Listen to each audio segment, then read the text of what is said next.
मायापुरी गांव में रामू कुम्हार के घर के बाहर भीड़ जमा थी। आज कई सालों बाद उनके घर एक बेटी का जन्म हुआ था।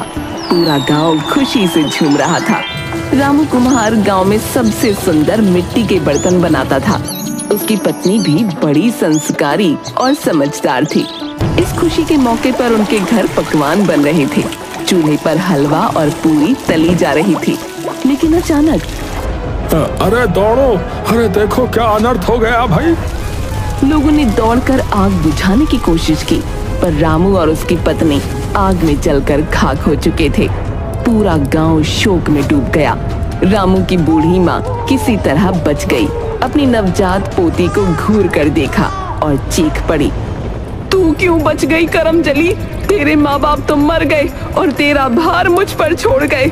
अब मैं इस बुढ़ापे में कैसे तुझे पालूं? गांव का मुखिया आगे आया। अरे अम्मा, अरे कैसी बातें कर रही हो? ये तुम्हारी अपनी पोती है, तुम्हारी बुढ़ापे की लाठी बनेगी। लाठी? ये मेरे बेटे बहू को खा गई, अब तो मुझे भी खा जाएगी। अम्मा चिंता मत करो, जब तक ये बच्ची बड़ी नहीं हो जाती तब तक मंदिर से इसे दोनों समय का खाना मिलेगा। तुम इसकी देखभाल करो, ये तुम्हारा ही खून है। दादी कुछ न बोली।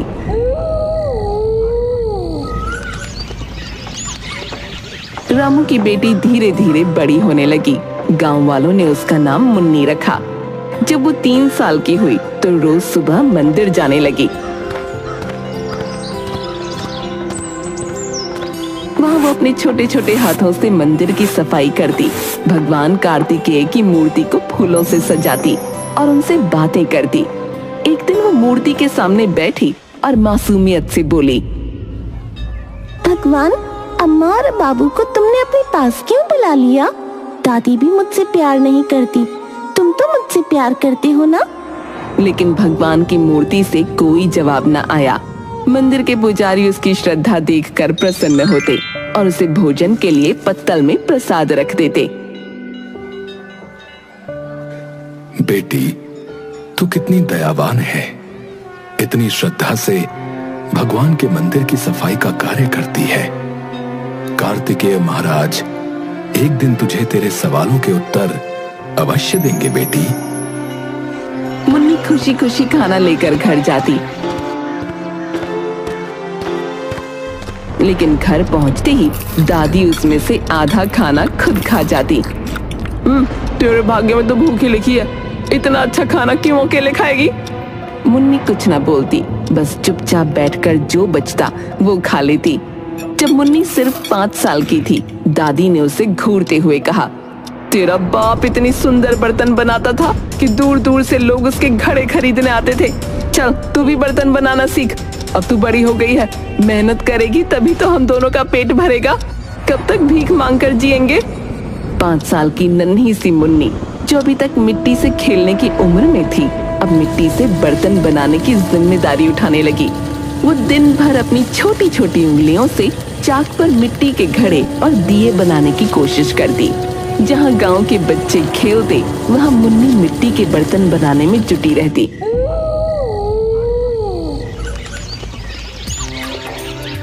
धीरे धीरे उसकी मेहनत रंग लाने लगी। उसने इतने सुंदर घड़े बनाना सीख लिया कि लोग उसकी तारीफ किए बिना नहीं रहते। हर घड़ा ऐसा चमकता मानो किसी ने जादू से बनाया हो। लेकिन गांव वालों ने उसकी इस मेहनत की इज्जत करने के बजाय उसका फायदा उठाना शुरू कर दिया। एक दिन गांव का बनिया दुकान के बाहर बैठा था। जब उसकी नजर मुन्नी के घड़ों पर पड़ी, वो मुस्कुराते हुए उसके पास गया।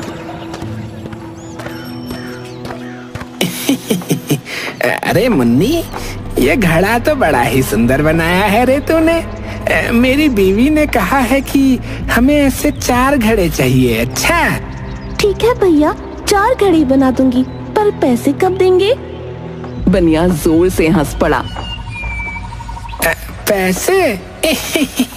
अरे पैसे बाद में दूंगा ना, पहले ये घड़े मेरे घर पहुंचा दे, और हाँ, बदले में तेरे लिए 2 मुट्ठी चने रख दूंगा। छोटी सी मुन्नी को भूख लगी थी। उसने सोचा कि शायद चने से दादी खुश हो जाएगी। उसने बिना कुछ कहे घड़े दे दिए। लेकिन ऐसा हर दिन होने लगा। गांव की औरतें शादी ब्याह में उसके पास आती और बिना पैसे दिए बर्तन उठा ले जाती। मुन्नी बेटा, तेरे हाथ की मिट्टी के दिए बहुत सुंदर हैं। मेरी बहू की शादी में कुछ दिए मुफ्त में दे दे, भगवान तुझे बहुत देगा। कोई उसे 2 रोटी देकर 4 घड़े ले जाता, तो कोई पुराने कपड़े देकर दर्जनों हांडियां उठा ले जाता। मुन्नी ने सैकड़ों मिट्टी के बर्तन बनाए, लेकिन खुद कभी भरपेट खाना नहीं खा पाई। जब भी वो दादी से पैसे मांगने की बात करती, दादी उसे डांट देती। अरे मूर्ख, मुफ्त में देना सीख, तभी लोग तुझे अच्छा समझेंगे। पैसे मांगकर तू लालची बनेगी क्या? हर साल गांव में कार्तिक पूर्णिमा के मेले का आयोजन होता था। हर कोई नए कपड़े पहनकर आता, मिठाइयाँ खाता और खुशियाँ मनाता। इस बार मुन्नी ने सोचा कि वो भी अपने बनाए हुए बर्तनों की दुकान लगाएगी। सुबह सुबह वो अपने सबसे सुंदर घड़े, दिए और हांडियां लेकर मंदिर के पास बैठ गई। हर आने जाने वाला उसकी दुकान देखता, पर कोई खरीदने की बजाय मजाक उड़ाने लगा। अरे मुन्नी, ये बेचने आई है? अरे बहन, हम इसे चने देकर ही सारे घड़े ले लेंगे। हाँ। लोग उसकी दुकान से बर्तन उठाते गए, पर किसी ने पैसे न दिए। जब मेला खत्म हुआ तो मुन्नी ने देखा कि उसकी दुकान खाली हो चुकी थी, लेकिन हाथ में 1 पैसा भी नहीं था। रुआसी होकर वो दादी के पास गई और धीरे से बोली, दादी, सबने मेरे बर्तन ले लिए, पर किसी ने पैसे न दिए। तू ही मूर्ख है, मैंने तुझे पहले ही कहा था, दुनिया मुफ्त की चीजों की कदर ना करती। अब भूख लगी हो तो ये मिट्टी खा ले। मुन्नी की आंखों में आंसू आ गए। उसने आकाश की ओर देखा और भगवान से पूछा, क्या भगवान भी मुझे इसी तरह आजमाते रहेंगे?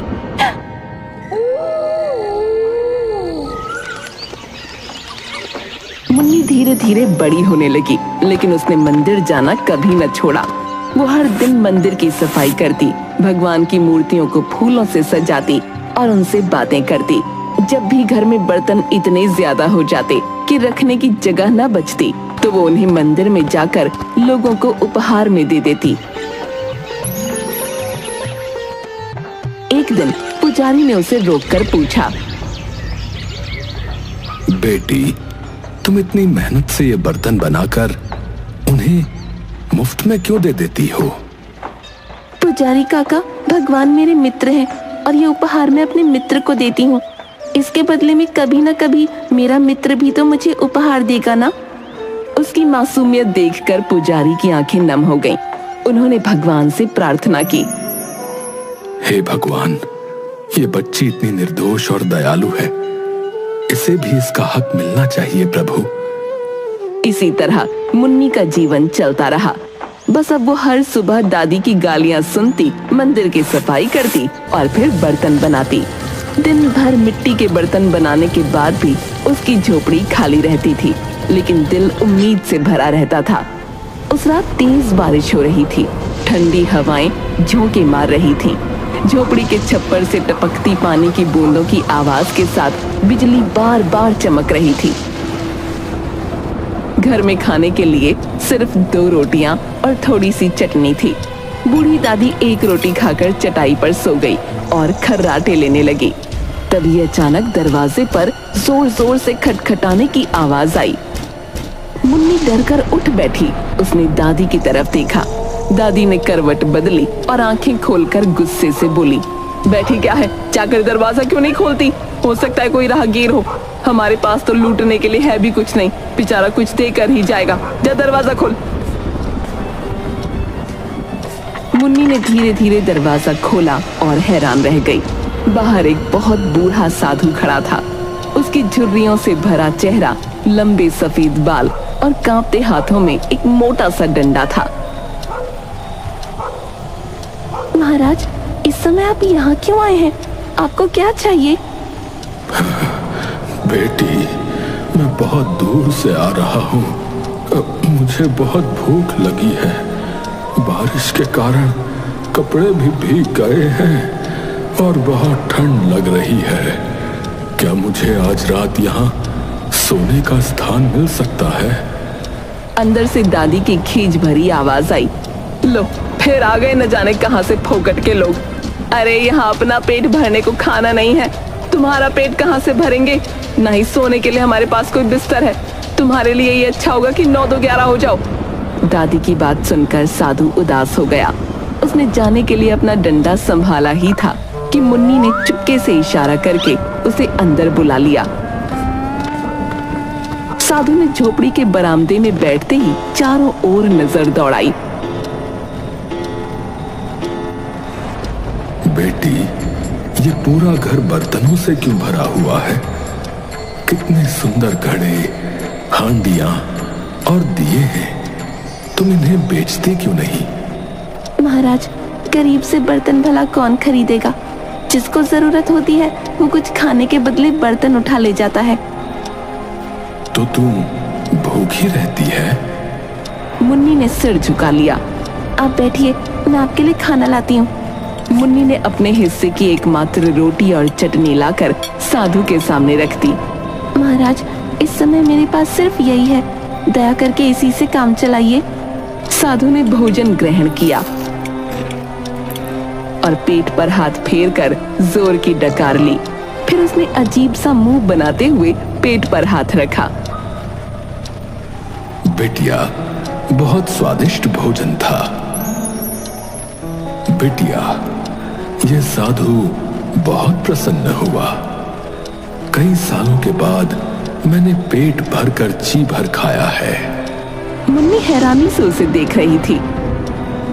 अब मुझे कोई कपड़ा दे दो ताकि मैं अपने हाथ को पोंछकर साफ कर सकूं। मुन्नी असमंजस में पड़ गई।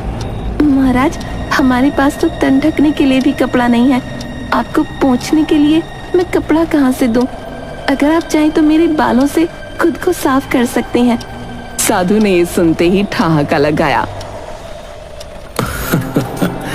बेटिया, तो सच में बहुत प्यारी और त्याग की मूर्ति है। इसके बाद साधु ने मुन्नी के लंबे बालों से हाथों को पोंछ लिया। बिटिया, आज के बाद तेरा जीवन बदल जाएगा, लेकिन पुराने मंदिर को स्वच्छ करना मत भूलना। फिर साधु ने डंडा चलाते हुए एक के बाद एक मिट्टी के बर्तनों को तोड़ना शुरू किया। पूरा घर बर्तनों के टूटे टुकड़ों से भर गया।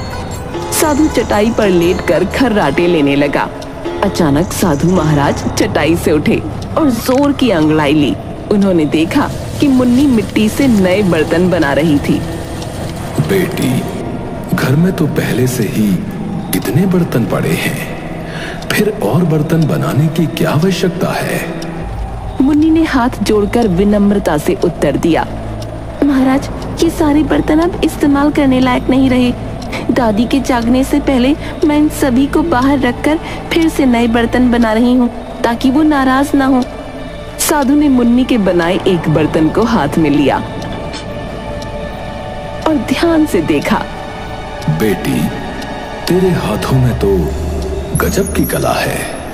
इतने सुंदर बर्तन कोई आम इंसान नहीं बना सकता। फिर उन्होंने अपना डंडा उठाया और बर्तनों के ढेर पर जोर से मारा। टन आवाज गूंजी और अचानक पूरे घर में सुनहरी रोशनी फैल गई। मुन्नी को समझ नहीं आ रहा था कि क्या करे, पर वो चुपचाप बैठी थी। साधु चला गया। सुबह जब दादी उठी और घर की हालत देखी तो उसकी आंखें फटी की फटी रह गईं। अरे मुन्नी, ये क्या किया? सारे बर्तन तोड़ दिए। ये किसने किया? मुन्नी सहम कर चुपचाप खड़ी थी, लेकिन तभी कुछ चमत्कार हुआ। जैसे ही दादी ने एक घड़ा उठाया, वो सोने का बन चुका था। एक एक कर घर के सभी बर्तन मिट्टी की जगह सोने में बदल गए। दादी की हैरानी का ठिकाना न रहा। मुन्नी, जल्दी बता, वो साधु कौन था? क्या उसने कोई जादू किया? दादी, मैंने तो बस उसे अपने हिस्से की रोटी खिलाई थी। शायद भगवान ने मेरे लिए उपहार भेजा था। अब मुन्नी की किस्मत बदल चुकी थी। वो अब सिर्फ गरीब लड़की नहीं थी, बल्कि भगवान की सबसे प्यारी भक्त बन चुकी थी। सुबह होते ही दादी ने सोने का कुछ हिस्सा बचाया और बाकी खजाने को झोपड़ी के तहखाने में छुपा दिया। धीरे धीरे मुन्नी की झोपड़ी एक भव्य हवेली में बदल गई। अब उसके पास खूबसूरत कपड़े, अच्छा भोजन और आरामदायक जीवन था, लेकिन उसने अपनी सादगी और ईमानदारी न छोड़ी। वो अब भी रोज मंदिर की सफाई करती और सुंदर बर्तन बनाती। फर्क बस इतना था कि अब उसके बनाए हुए बर्तन खरीदने लोग दूर दूर से आने लगे थे। अब मुन्नी जवान हो चुकी थी। उसके सुनहरे बालों की वजह से पूरा गांव उसके बारे में चर्चा करने लगा। हर कोई उससे शादी करना चाहता था, लेकिन मुन्नी ने एक शर्त रख दी। मैं सिर्फ उसी से विवाह करूंगी जो मुझे ये बताए कि मेरे बाल सोने के कैसे हो गए। गांव के कई अमीर युवक आए, लेकिन कोई भी इसका उत्तर ना दे सका। मंदिर की सफाई करने के बाद मुन्नी को अचानक नींद आ गई। वो भगवान कार्तिकेय की मूर्ति के सामने ही सो गई। सपने में भगवान कार्तिकेय प्रकट हुए और बोले,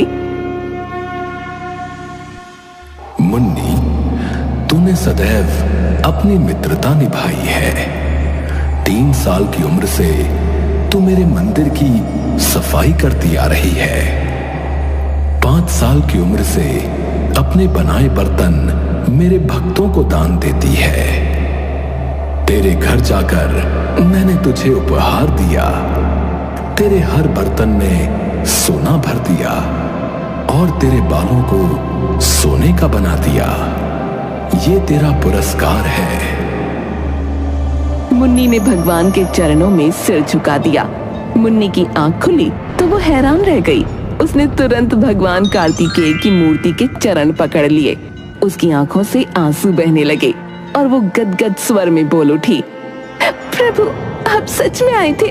मैं आपको पहचान न सकी, न आपको बढ़िया भजन सुना सकी, न ही आपके लिए कोई आरामदायक आसन बिछा सकी। तभी आकाशवाणी हुई। पूरा मंदिर प्रकाश से भर गया। भगवान कार्तिकेय की मधुर वाणी गूंज उठी, मुन्नी, तूने सच्चे हृदय से मेरी सेवा की है। अपने हिस्से का भोजन मुझे अर्पित किया। अपने परिश्रम से बनाए बर्तन मेरे भक्तों के लिए समर्पित किए।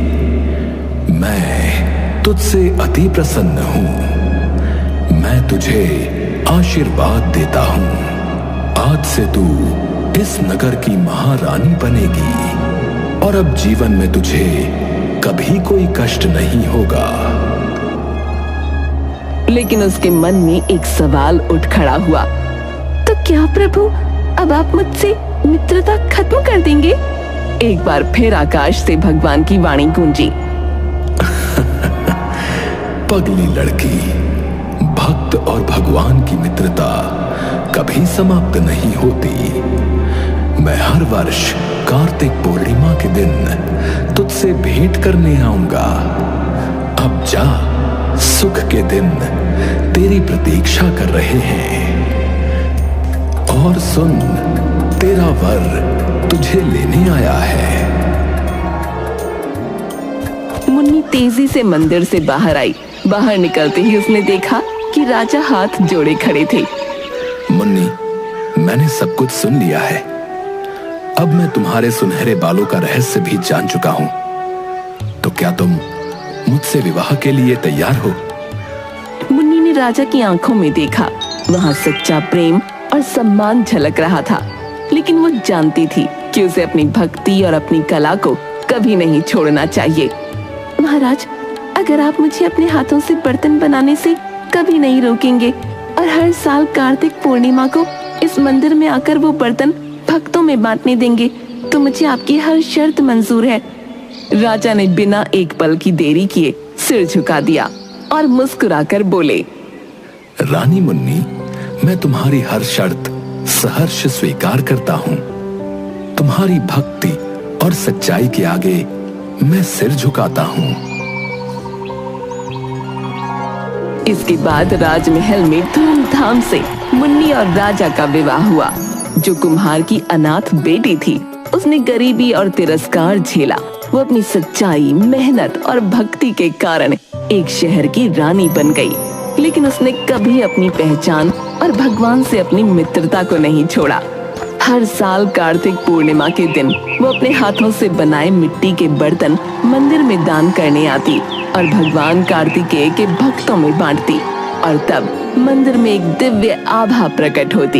ये भगवान की मौजूदगी का संकेत है।